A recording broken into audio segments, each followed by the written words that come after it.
Hey, what's going on, everybody? Sebastian here, and I just want to welcome everybody who is visiting my YouTube channel for the first time. And also, I want to encourage you that if you find any of the information that I'm talking about throughout this video useful in any way whatsoever, and if you're looking to buy your first investment property or even your first property in 2024, and these tips that I'm going to be talking here come in handy for you, make sure you hit the like button and also make sure you subscribe to my channel and hit the notification bell button on so that you don't miss out on any of the content, because I'm constantly posting new videos about how to give you new techniques on how to negotiate, how the process, and how to acquire your investment property and continue scaling your portfolio of properties if you want to be a real estate investor in the United States of America, more specifically in New York City and Miami. So make sure you stay until the end of this video, because these three most common mistakes that I have encountered throughout my career in real estate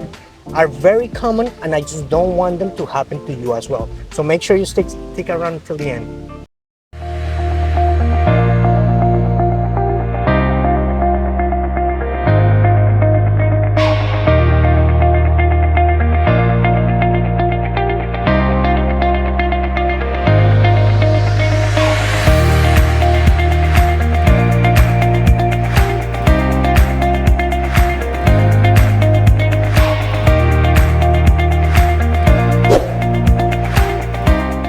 Buying your first investment property can be a daunting process, especially if you're doing it for the first time, because there's multiple steps that maybe you don't know. You don't know exactly what's the best way to go about it. What I just want to tell everybody is that don't try to do it by yourself. You don't have to. You don't have to make it harder on yourself, because at the end of the day, there's only so much that we can accomplish by ourselves. But if you bring in someone else to assist you with the process, it's just going to make it a lot more easier for you, and in the long run you are going to avoid a lot of headaches and a lot of mistakes that you could have avoided to begin with had you started working with a professional and started building your team of professionals that are going to guide you throughout the process. So that brings me to the first mistake that I usually encounter, that when buyers start buying their first property, usually the most common mistake is to fall in love and to put the emotions into the first property that you see. Remember that there's multiple options out there, and you can always check other properties that maybe can adjust better as far as location,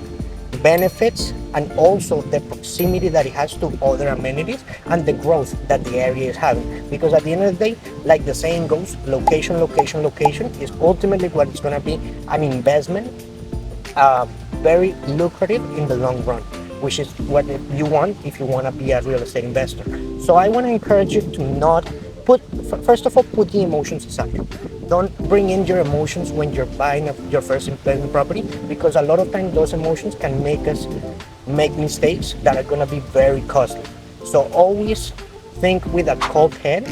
and put logic instead of emotions when you're considering to buy an investment property. Make sure you crunch in the numbers and that the numbers make sense, because at the end of the day, the beauty of a property in the long run is going to be in the numbers, not in the property itself. Okay, so which brings me to the second most common mistake that I usually encounter when I'm working with investors that are trying to buy their first investment property, which is underestimating the cost of buying that first investment. A lot of times we don't pay attention to a lot of other additional costs, even having some reserves when you're buying your first investment property, and then we crunch the number, just making them very, very tight, which it can, because remember that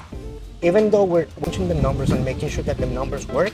there could always be unexpected things happening, which can make a good investment turn around and become a bad investment. So I want to encourage you to always make sure you consider all the additional expenses. And to give you four off the top of my head, we always talk about PT, which is principal, interest, taxes, and insurance. And remember that there's also transfer taxes and other related, like attorney fees, and also title company fees, and all of these things that they add up when you buy the first investment property. Usually I always like to play it safe and keep it at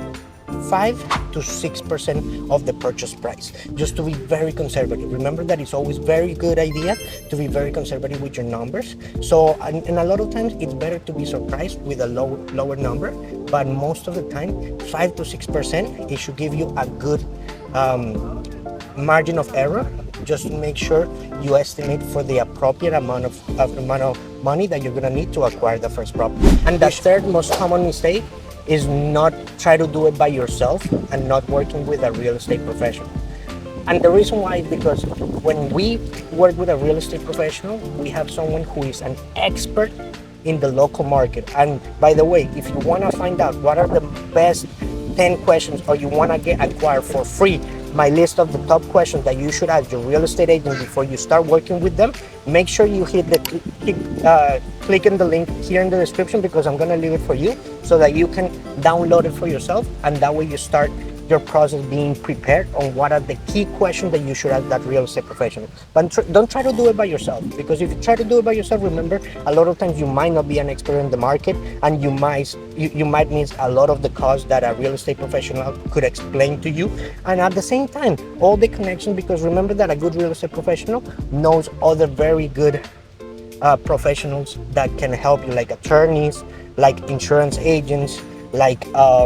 title companies that can help you with the process, even inspectors when you're going to inspect the first property that you're going to buy. So make sure that you don't try to do it by yourself, because you don't have to. Remember that a lot of time the right question is not how can I do this, but who can help me do this. So with that being said, I just want to keep this video short. Those are the 3 most common mistakes that I usually encounter. Number 1 is falling in love with that first property and putting the emotions in instead of leaving the emotions outside. The second most common mistake is underestimating the cost of acquiring the first property. And the third most common mistake is trying to work without a real estate professional. So if you found this video useful, and if any of these tips apply to you,